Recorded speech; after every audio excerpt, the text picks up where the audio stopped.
Abusunya ahaye classify showbiz and then no first time and once over like a video no share no subscribe amaye na Sarkodie onsem asam baby me de na Sarkodie e woka Sarkodie kopie mu wo asase radio no kopie mu asase radio na presenter no ebusa Sarkodie se Sarkodie onsem bebre wo social media Kelvin any amanfo bebre kan ho asem e de na wo woka mu yentie de Sarkodie e kan about Kelvin. Sends one in that says, I like King Sark very much, like my brother. So when someone insults him, I'm surprised because I thought Sark is cool with everybody. I want to ask King Sark that, did he hear the insults about him most recently on, most especially on social media, and how did he react? People take to social media and these people they've never met and probably never will. Yes. How do you deal with that? If you think about the idea that is social media, dealing with it actually makes you not make sense. You're dealing with, even a table with 10 people, you find some 2 people who don't naturally want to make sense. And now you have to deal with the world. So, and I have one line that I say that, social media doesn't ask the person's mental state before they sign up. So anybody can just pick up a phone and sign up. So you have all sorts of human beings on social media. So I'm not going to waste my energy on social media trying to explain something. It's not going to work. Totally agree. Yes, I put out whatever I think. Those who take it will take it. Those who don't take it will take it. And I think over the 10 years, when I step out, I see love. So I don't care about what someone is saying on social media. If it's not true, I don't really care. And it doesn't really frustrate me at all. Now, another comment. Oh, someone says he wants to meet you for one picture. And that's Ashley Ama Logoligi. Well, Ashley, get a ticket and go to the show and hold a big placard and say, I'm the guy who says you should take one photo with me. I'm sure Sark will find you and do that. Family.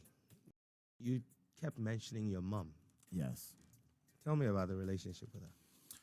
I think like 99% of men and their mom, the same thing with me. My mom has been there all over the years, and then just always been of great support, and teaching me about my spiritual life and always giving me that energy that I need. I think I'm who I am because of my mom. She prays a lot. She spoke into my life. She believed in what I was doing, and just the perfect mom that anybody could ask for. Yes. Okay. There's a question here that just escaped, but okay. Isaac Yemo says, I'm a doctor, but at work, Sark all day on YouTube watching his reactions. How does he do all these groundbreaking stuff? I think you alluded to it, but maybe you could give this guy an answer. Groundbreaking. Honestly, I know I've said this before, but there's a lot of things that has happened to me that came because I had a cult following. So I always want to give props to my following, Sark Nation. They speak a lot about me, even when I'm not active, and the brand active. I think BET literally said it to my face, that made me feel like I got the award because of the fan base. These guys are very handsome. Way back, they used to call the convict office, calling Akon. You see, I do not because you can't just come and say, hey, boss. But I like it because these guys are hands-on. These guys have meetings. They have association that they have meetings on weekends. Wow. Strategizing how to keep the brand going. And if you watch on social media, some of them have over 600,000 followers.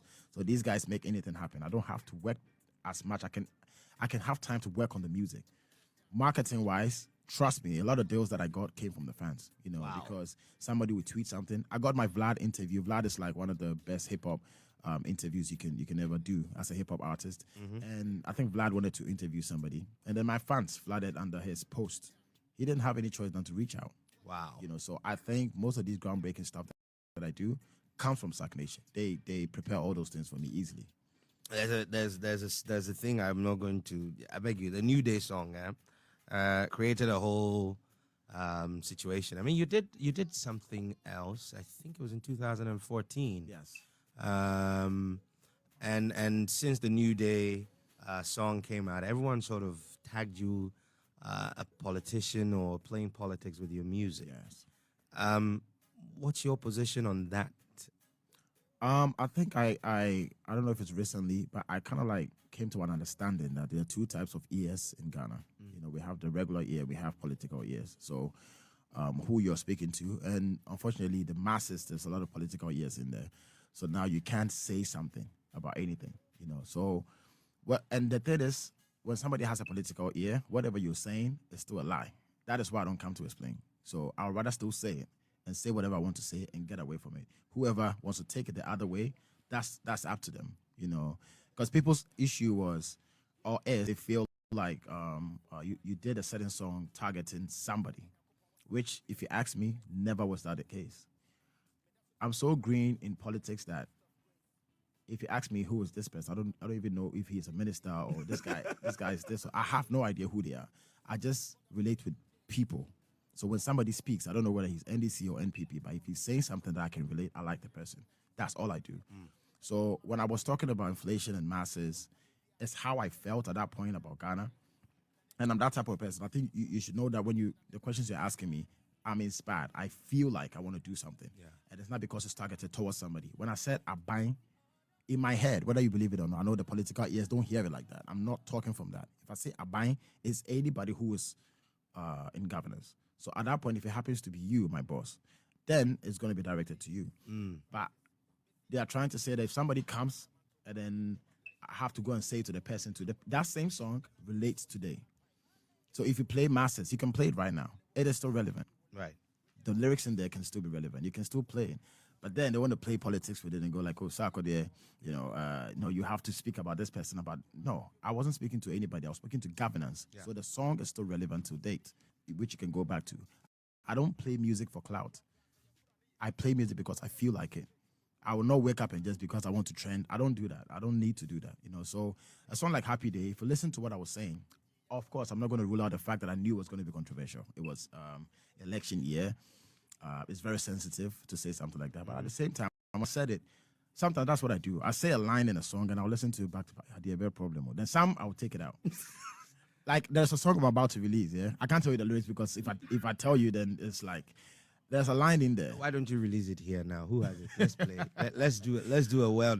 Honest, I listened to it for a very long time. I think Happy Day, if I had it for too long, I would have thought about it too much. Okay. When I recorded it, I think 3-4 days I released it. So I didn't have time to really soak it in. But in the studio, I knew this line is but guess what? I said, if you listen to all the lyrics in Happy Day, I used to put the blame on God. I used to. Which Happy Day means that everything you focus on that is bad. Sometimes you need to look at the good things and stuff. So when I was talking about buying, to me personally, there's something that I really like. With free education, my mom has this kids that serve her. Way back, she would call me. It's not much, but then she would call me, oh, school fees now. So now I don't get that call again. Now that stress is off her. So I felt it directly. So I was like, listen, as much as we would want to, sometimes when you say something is good, then they can also focus and do more. Because I talk about Ghana, inflation and all of that. When I travel to, I won't mention some African countries, I go there and I came back to Ghana and I'm like, yes, I still stand by what I said, but actually Ghana, we have done well. Compared to certain places that I went to. Yeah. How the place looks like, how the structure is. I'm like, no. As soon as I get back to Ghana, and even some of my friends who are like in other countries who are artists, when they come to Ghana, it's like heaven to them. So then I was like, honestly, yeah, we still have a long way to go, but let's appreciate some stuff that we have done. And that's what I did on Happy Day. But then I knew the 10. But what I stand for, my intent is what I care about. So whatever you guys are making it be, that's up to you. Okay, just for, let's just throw some salt in the injury. Must have started a new day from the beginning. I'm just going to play it, take a chill, enjoy it, make what you like of it. I just like the tune. It's very melodious. On the beat.